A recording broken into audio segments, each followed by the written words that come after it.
Hello दोस्तों, कैसे हैं आप सब। आशा करते होंगे कि आप सब बहुत अच्छे होंगे। आज से हम क्लास 10th का फिजिक्स स्टार्ट कर रहे हैं, जिसमें हम आज पहला चैप्टर लेकर आए हैं, प्रकाश का परावर्तन। चलिए हम पहले जानते हैं कि आखिर प्रकाश होता क्या है। अगर प्रकाश नहीं होता तो क्या होता। पहले जानते हैं प्रकाश क्या होता है। प्रकाश क्या होता है। देखिए, प्रकाश एक प्रकार की ऊर्जा है। प्रकाश एक प्रकार की ऊर्जा है। प्रकाश एक प्रकार की ऊर्जा है। प्रकाश एक प्रकार की ऊर्जा ऊर्जा प्रकाश एक प्रकार की ऊर्जा है, जिसकी जिसकी उपस्थिति जिसकी उपस्थिति जिसकी उपस्थिति जिसकी उपस्थिति के कारण हम किसी वस्तु को देख पाते हैं।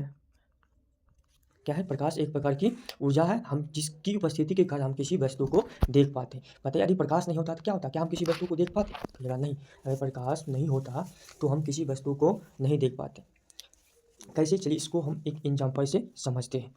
देख, आप एक अंधेरे कमरे में जाइए, उसमें आप कलम ढूंढिए। उस अंधेरे कमरे में आप क्या ढूंढिए? कलम ढूंढिए। तो ढूंढ पाइएगा? कहेगा नहीं सर, नहीं ढूंढ पाएगा। क्यों नहीं ढूंढ पाएगा? क्योंकि वह दिखाई ही नहीं पड़ेगा।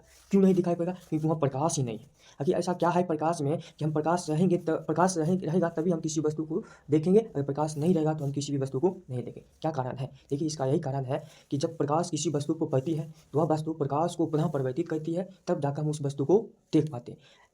अंधेरे कमरे में प्रकाश तो है नहीं, इसीलिए हम किसी वस्तु को नहीं देख पाते। ठीक इसीलिए कहा गया है कि किसी भी वस्तु को देखने के लिए दो चीज़ की आवश्यकता पड़ती है। कितनी चीज़ की आवश्यकता पड़ती है किसी भी वस्तु को देखने के लिए? तो दो चीज़ की आवश्यकता पड़ती है। कौन कौन? पहला वो होता है आँख। क्या होता है? आँख। किसी भी वस्तु को देखने के लिए कितनी चीज़ की आवश्यकता पड़ती है? दो चीज़ की। पहला आँख, दूसरा प्रकाश। दूसरा क्या होता है? प्रकाश। कहेगा कैसे? देख, अगर आँख है, प्रकाश ही नहीं है तो देख पाएंगे? नहीं देख पाएंगे। प्रकाश है, आँखें नहीं है तो देख पाएंगे? नहीं देख पाएंगे। ठीक, किसी भी वस्तु को देखने के लिए कितनी चीज़ की आवश्यकता पड़ती है? दो चीज़ की आवश्यकता होती है, पहला आँख और प्रकाश। ठीक है, अब आगे चलते हैं। देखिए, अब प्रकाश से कैसे कैसे परीक्षा में ऑब्जेक्टिव बनेगा उसको हम जान लेते हैं।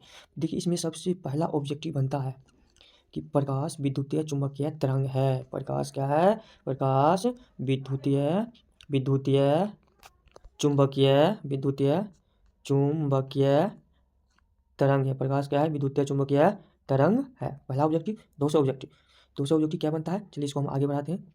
दूसरा ऑब्जेक्टिव बनता है प्रकाश अनुप्रस्थ तरंग है। प्रकाश क्या है? अनुप्रस्थ तरंग है। प्रकाश क्या है? अनुप्रस्थ तरंग है। दूसरा ऑब्जेक्टिव ये हुआ। अब अनुप्रस्थ तरंग कैसे? देखिए, जब प्रकाश सीधी रेखा पर गमन करती है तो उसे बोलते हैं अनुप्रस्थ।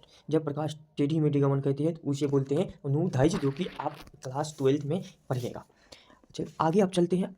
प्रकाश से एक और ऑब्जेक्टिव बनता है, एक और बनता है। वह कौन ऑब्जेक्टिव होता है? कैसे होता है क्वेश्चन? देखिए, प्रकाश एक प्रकार की कण है। हम कह सकते हैं कि प्रकाश कण है। क्या है? प्रकाश कण है। प्रकाश कण है। प्रकाश क्या है? कण है। जैसे कण के रूप में हो जाता है फोटोन। कण के रूप में क्या रहता है? फोटोन। क्या रहता है? फोटोन। ठीक, यही प्रकाश से तीन ऑब्जेक्टिव, चार ऑब्जेक्टिव बनता है। पहला, प्रकाश विद्युतीय चुम्बकीय तरंग है। दूसरे, प्रकाश एक प्रकार की ऊर्जा है। तीसरा, प्रकाश कण है। चौथा, प्रकाश अनुप्रस्थ तरंग है। चलिए आप प्रकाश के गुण के बारे में जान लेते हैं। इतना आप समझ गए होंगे। अब चलिए प्रकाश के गुण के बारे में जान लेते हैं, जो कि यहाँ से भी ऑब्जेक्टिव बनता है। प्रकाश के गुण। प्रकाश के गुण। प्रकाश के गुण। प्रकाश के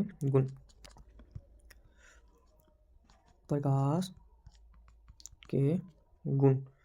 प्रकाश के गुण। पहला गुण,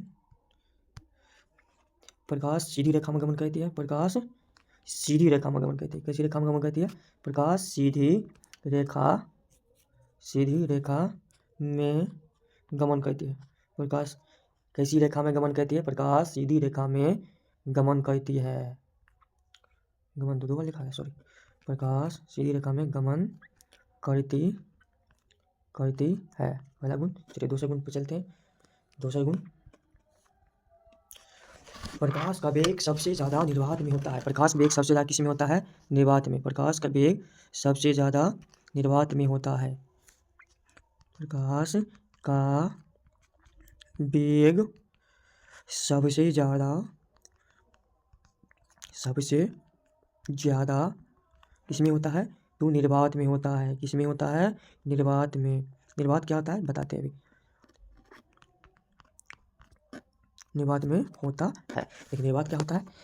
वैसी स्थान जहाँ ना हवा हो उसी जगह क्या बोलते हैं? निर्वात। जहाँ हवा कण कुछ भी ना उसी जगह क्या बोलेंगे? निर्वात। वहाँ पर भी प्रकाश का वेग वहीं पर ही प्रकाश का वेग सबसे ज़्यादा होता है। कितना होता है? चलिए जानते हैं कितना होता है। निर्वात में प्रकाश का वेग कितना होता है? तो निर्वात में प्रकाश का वेग 3 × 10⁸ मीटर पर सेकेंड होता है। 3 × 10⁸ मीटर पर सेकेंड होता है। यदि किलोमीटर में पूछा जाए तब कितना होगा? तो किलोमीटर में पूछा जाए किलोमीटर में तो हो जाएगा 3 लाख किलोमीटर। कितना? 3 लाख किलोमीटर पर सेकेंड। ठीक समझ गए? चलिए अब चलते हैं अगले गुण पर। प्रकाश के अगला गुण प्रकाश क्या होगा? प्रकाश का अगला गुण होगा प्रकाश को पृथ्वी तक पहुंचने में कितना समय लगता है? तो बोलिएगा प्रकाश को पृथ्वी तक पहुंचने में 8 मिनट 20 सेकंड लगता है। प्रकाश को पृथ्वी तक पहुंचने में 8 मिनट 20 सेकंड लगता है। प्रकाश को पृथ्वी तक पहुंचने में कितना समय लगता है? तो 8 मिनट 20 सेकंड लगता है। आगे अच्छा आगे चलते हैं। आगे जान लेते हैं प्रकाश के बारे में। प्रकाश गुण क्या नंबर गुण होगा? 3 4 5 नंबर होगा। चलिए 5 नंबर गुण जान लेते हैं। 5 नंबर हम पृथ्वी वासियों के लिए सबसे बड़ा प्रकाश स्रोत क्या होगा? तो बोलेगा हम पृथ्वी वासियों के लिए सबसे बड़ा प्रकाश स्रोत सूर्य है। क्या है? सूर्य। चलिए लिख सकते हैं कि पृथ्वी वासियों जो पृथ्वी पर रहते हैं उसी को बोलते हैं पृथ्वी वासियों के लिए सबसे बड़ा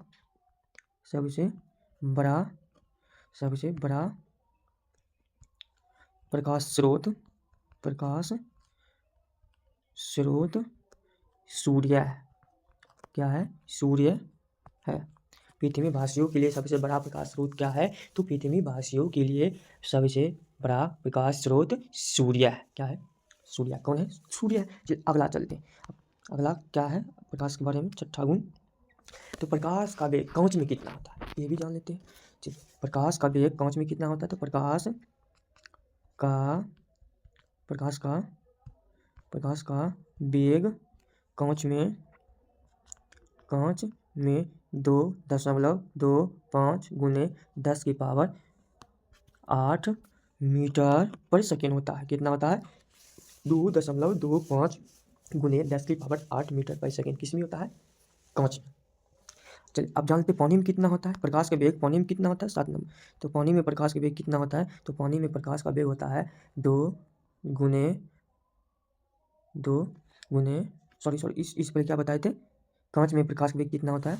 तो कांच में प्रकाश का वेग होता है 2 × 10⁸ मीटर पर सेकेंड। सॉरी कितना होता है? 2 × 10⁸ मीटर पर सेकेंड होता है कांच में। किस में होता है? कांच में। तो पानी में कितना होता है? पानी में होता है 2.25 ×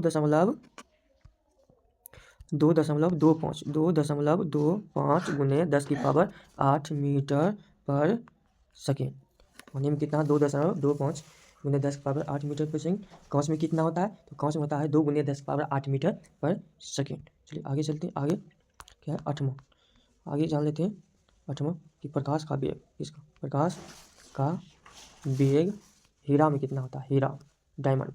प्रकाश का वेग हीरा में कितना होता है? तो प्रकाश का वेग हीरा में होता है 1.5 × 10⁻10 मीटर पर सेकेंड। कितना होता है हीरा में प्रकाश का वेग? 1.5 × 10⁻10 मीटर पर सेकेंड। ठीक। चलिए अब आगे चलते हैं। नंबर गुण क्या है? कि प्रकाश के वेग सबसे ज़्यादा गैस में होती है। यानी पदार्थ की 3 अवस्था होती है, ठोस, द्रव, गैस। तो पूछा किस में होगा? तो प्रकाश के वेग सबसे ज़्यादा गैस में होती है। प्रकाश के वेग अधिक गैस में होती है। किस में होती है? गैस में होती है।